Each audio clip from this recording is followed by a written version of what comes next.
Football is back.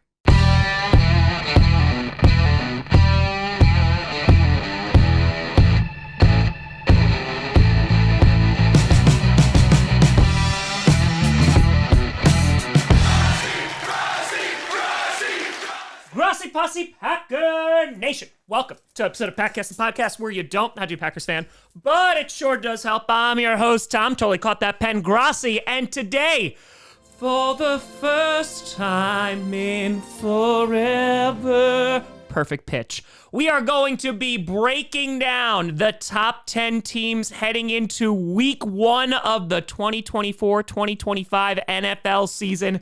And it just feels so good to be doing this again. The last time that we did power rankings was right after the draft. Since then, there's been some shakeups in the power rankings in the top 10. I do have some honorable mentions that we're going to start with. And so, starting off with some honorable mentions, you got the Cincinnati Bengals. The Bengals.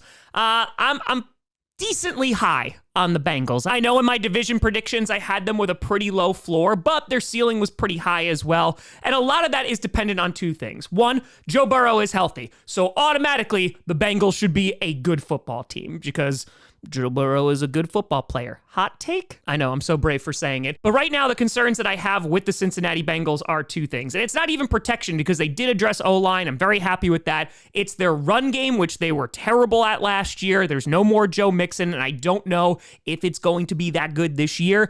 And the other thing I'm concerned about is their secondary. Their secondary was pretty awful last year. They were definitely missing Jesse Bates. And while they did address this, it is just a little bit of a concern. And for me, it was just a little bit too much for me to put them in the top 10 heading into week one, which is why they're an honorable mention. Then for the second honorable mention, you got the Cleveland Browns. That's right, we got two teams from the AFC North. The Cleveland Browns, I think everybody confirms that they're going to have a pretty damn good defense.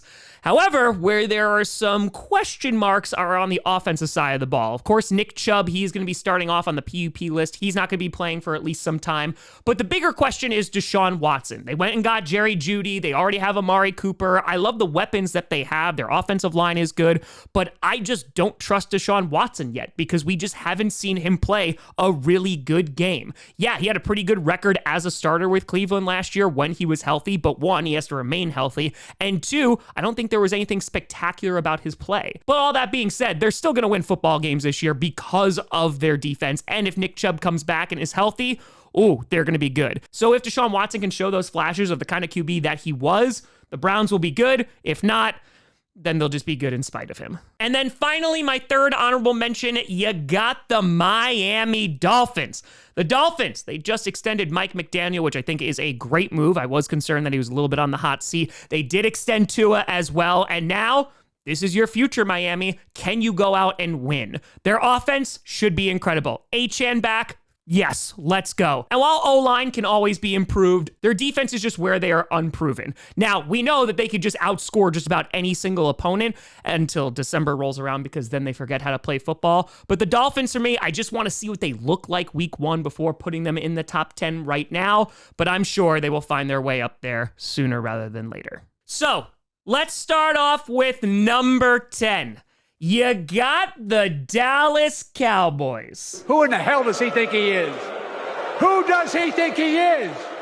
I know, Cowboys fans. You're lucky I put you on this list. But I had to be realistic, and here's where I'm viewing the Dallas Cowboys. The Cowboys had a great regular season last year, secured the second seed, got that home game. They play so well at home. Their defense, real good last year. Their offense, real good last year, and a whole lot of CeeDee Lamb. This year, the running back situation, not ideal. CeeDee Lamb did get extended, which was a big piece that they were missing and causing some stress this past offseason. And their defense, I still think, will be pretty damn good. The problem I have with the Cowboys is that I don't think it matters for the regular season because they haven't proved that they can win in the playoffs yet. And me thinking about that, I realized, hey, you know what? That's some bias right there, and that wouldn't be reflective of the top 10. Because I do think the Cowboys will be a top 10 team. It's just, that postseason where it gives them some hiccups. And so because of that, I got to be realistic. Their defense is looking good. Their offense, while I don't believe in their running game, should be firing with Dak and CeeDee Lamb. And so because of that, they go to number 10. They got a game with the Browns week 1, which is going to be a very challenging game. And if their defense can show up, then they're going to be climbing the top 10. Number 9, you got the New Jersey Jets. The Jets. I know I had a lot of Bills fans saying, Tom, you're too high on the Jets. I had a lot of Dolphins fans saying you're too high on the Jets. I heard Jets fans saying, why do you have faith in us? And that is very, very fair. But I'm trying to be realistic looking at this Jets team. You look at their defense, not really many problems there. You look at their offense, that offensive line, which they did invest in this past offseason, that looks to at least have improved. Breece Hall is going to be really good. Garrett Wilson, doesn't matter who's throwing the ball, he's going to be really good. And then there's Aaron Rodgers, and I have it on good authority that he asked his higher consciousness if the Jets were going to win a Super Bowl this year. Don't count on it. Oh! Sorry, Jets fans. But really, looking at Aaron Rodgers, the last time that he played a full season, he was with the Packers. He had a broken thumb after an early game with the Giants and still played the rest of the year and was still a pretty good quarterback. Was he elite? No. Is he coming off a major injury? Yes, even though he was ready, in November, apparently.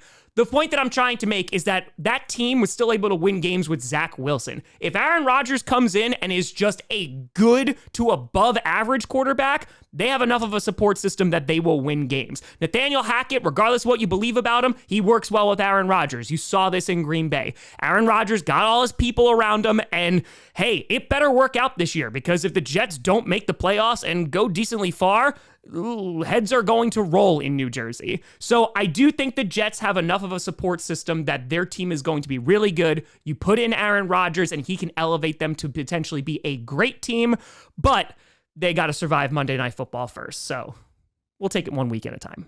Number 8. You'll be happy about this, Bills fans. You got the Buffalo Bills. And you might be wondering, whoa, Tom, putting the Bills at number 8, but you haven't been so high on the Bills this offseason. That is correct. However, Josh Allen.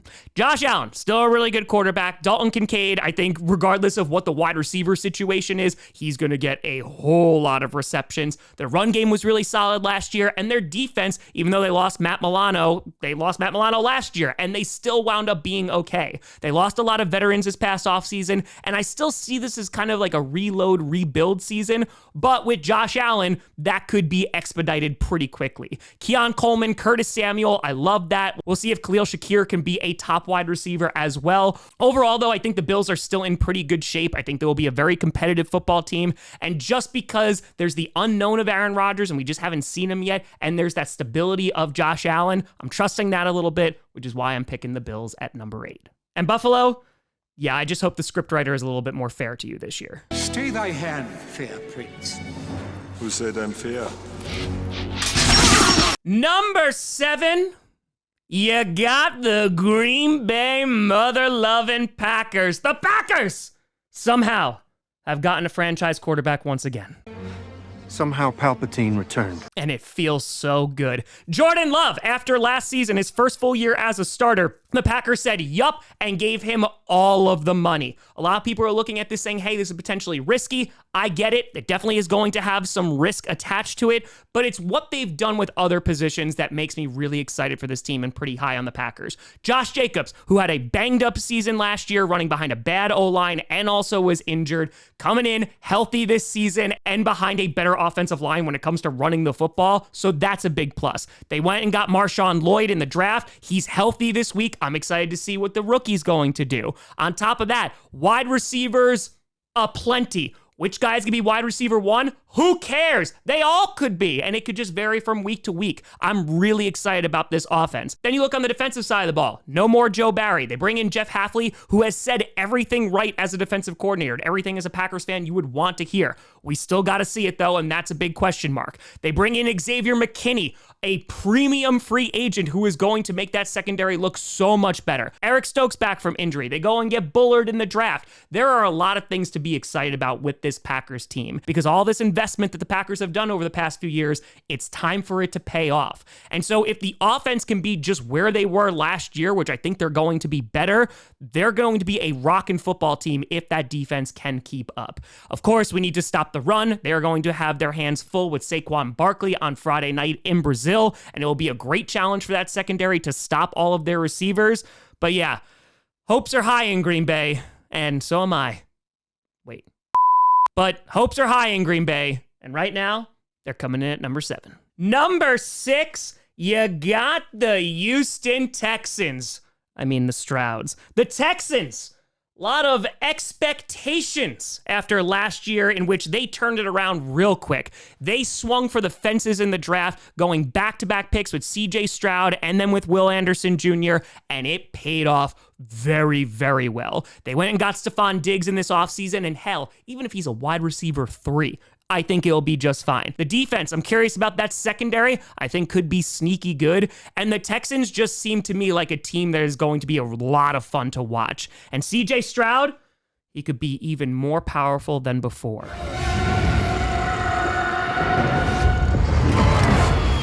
Because he has a litany of weapons. They kept Dalton Schultz, who was a great target for him last year. You got Tank Dell, Nico Collins. That offense is looking stacked. So I'm really excited to see the Texans in a young division where there's a lot of emerging quarterbacks. Right now, the Texans, for me, are the best in that division. They have the highest expectations to repeat what they did last year. And yeah, we'll see how high the Strouds can fly. Number 5, you got the Philadelphia Eagles. The Eagles. Oh, they had a busy offseason. Of course, they're still trying to drag Jason Kelce out of retirement. We're done when I say we're done.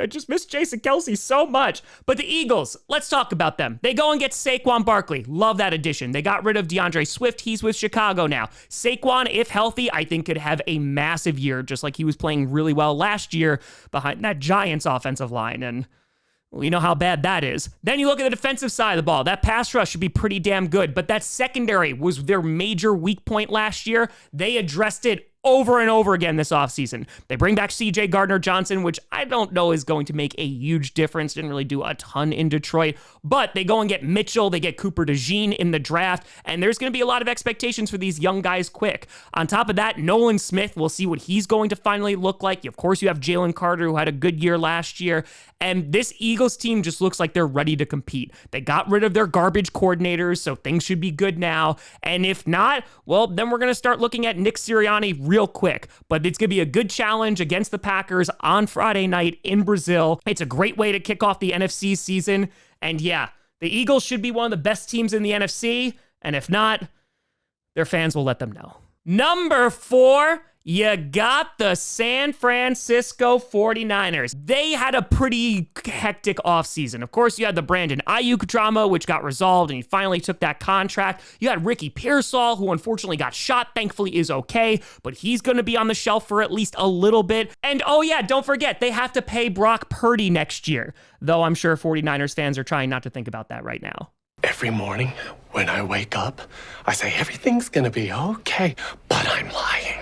And listen, the 49ers were the best team in the NFC last year. They almost lost in the playoffs to both the Packers and the Lions, eventually losing in the Super Bowl. And I still think this team is going to be really damn competitive this year. This roster is stacked. It's just a matter of how long can they keep all of the pieces together, because it really feels like an all or nothing year for the San Francisco 49ers. With CMC, with Deebo Samuel, with Brandon Ayuk, Jawan Jennings, they should be fine. Their offense is going to put up plenty of points. We'll see how the defense plays, especially that secondary. But they're also in a division which has a good amount of competition. The Rams, I think, are going to be good this year. The Seahawks are going to be competitive. And the Cardinals should be a better football team than where they were last year. So it is not going to be easy for the 49ers. And again, they have a major advantage because their roster is so stacked. But 49ers fans, I don't want to say it's now or never, but the window, it's shutting a little bit. And if you don't win, I won't cry about it because you always beat my team in the playoffs. So stop doing that. You're at number 4. Number 3, you got the Detroit Lions. The Lions. Yeah, they're just trying not to be reminded of the second half of that NFC Championship game last year. Delete that footage. But the Lions heading into this year, there's a ton to be excited about. In the trenches, on both sides of the ball, they look great. Amon-Ra St. Brown, He's a stud. Jahmyr Gibbs banged up for a little bit, but they got David Montgomery. The running game should be fine, and when Gibbs comes back, it's going to be even better. Jared Goff got a big payday this past offseason, well-deserved, has found a really nice groove in this Lions offense. The defense, the biggest concern was their secondary. They addressed it in the offseason. They went and drafted Arnold, who I think could be really, really good for them, and if that defense is better, there's not going to be many glaring weaknesses for the Detroit Lions. Now, just like the 49ers, I think their division got better. Yeah, the Packers, who beat them on Thanksgiving and they split the series last year. We were robbed of an NFC championship matchup between the two of them. The Bears look to be improved, and then the Vikings do exist. And now expectations for the Lions have gone from, hey, they should win the division or they should win a playoff game to they should be contending for a Super Bowl. And so it is going to be a very, very fun season to see how the NFC North is going to work itself out, especially if the Bears wind up being good. But the Lions should be one of the top teams in the NFC. They were a half away from going to the Super Bowl. And if they have it their way this year, they'll lose to the Packers in the NFC Championship game. That's right. You think I'm going to be your friend now? Nay, nay. You may take all of the players that I ever wanted in the draft. I'm looking at you, Brian Branch. But nay. Now it's war. Now it's competition. The Lions are good. The Packers are good. May the best team win. But you're at number 3. Number 2, you got the Baltimore Ravens. The Ravens. They were the best team in the league last year during the regular season. And then they tried to match up with the Chiefs in the AFC Championship game. I'm the sheriff around these parts. Okay. It didn't work out. For whatever reason, they're like, you know what? Let's just not run the ball. You know, the thing that has made us really, really good all season. It's fine. Losing both their running backs in J.K. Dobbins and Gus the Bus Edwards, they went over to L.A. with the Chargers, the other Harbaugh. However, they brought in the king, Derrick Henry, who, oh God, he's going to be so much fun to watch in the AFC North. And while Derrick Henry is definitely older, I think he is going to be just fine. If he can remain healthy, and if Keaton Mitchell comes back, who I'm really excited to see, that is going to be a dynamic duo. Then you look at Zay Flowers, who of course had that fumble in the AFC Championship game. I think he is set for a really big year. Mark Andrews coming back healthy is really exciting, though I know he did get into a car accident, but he should have a really good year. Lamar Jackson coming fresh off an MVP campaign. He's looking to have a good season. And then you look over at the defense. Yes, they lost Patrick Queen, but they got Roquan Smith, so really, who cares? They drafted Nate Wiggins, which is a guy I was a huge fan of coming out of college, and it just seems like this team is set up once again to be very, very good. They're in the AFC North, so we know that they're all going to cannibalize one another, and it's going to be awful. And the Ravens, I think, are still going to be favored to win that division. The thing is, just like the Cowboys, can they get it done in the postseason? They took care of the Texans in the divisional round, and then they couldn't get it done against the Chiefs. And so, Ravens fans, I know there's high expectations. You're looking at a Super Bowl again. You just have to get past the big bad wolf, which is the Kansas City Chiefs. And finally, no surprise here, number 1, you got the Kansas City Chiefs, who only won 11 games last year, and everybody counted them out. Out am I? Yeah, they didn't care. They limped into the playoffs. Did it matter? No, they got their ass kicked on Christmas. The Raiders ruined a child's Christmas.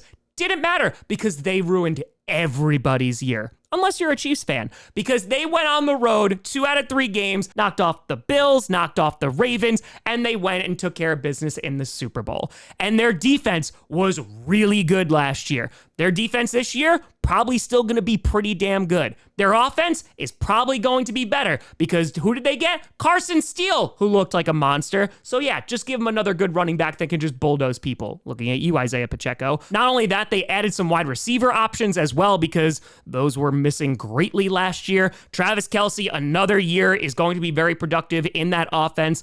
And they are kind of the opposite of the Ravens and the Cowboys in that it doesn't really matter what they do in the regular season as long as they make the playoffs, which they will because they're in the AFC West. They're going to potentially go to the Super Bowl. So Chiefs fans, yeah, enjoy it. 18 weeks don't really matter to you. As long as you get in, you have a chance to win it. It's fun. It's so much fun.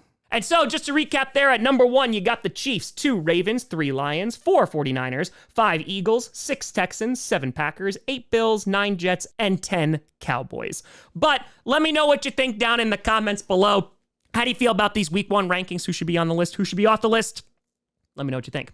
You know, I saw me at TomGrossiComedy.com or at Tom Grossi Comedy, all social media, see down below. A big shout and thank you to all the patrons and YouTube members for supporting this channel. And we are on the road to 1 million subscribers. This is the last NFL season in this house, as I will be moving to Wisconsin. And so this spot behind me has been sitting empty for 4 years across the silver play button. We are going to be trying to get to 1 million subscribers by the end of this season. And so if you enjoy the content, I appreciate you, and hopefully you subscribe. But thank you so much for watching. I'm Tom Grossi. And as always, go Pack Go.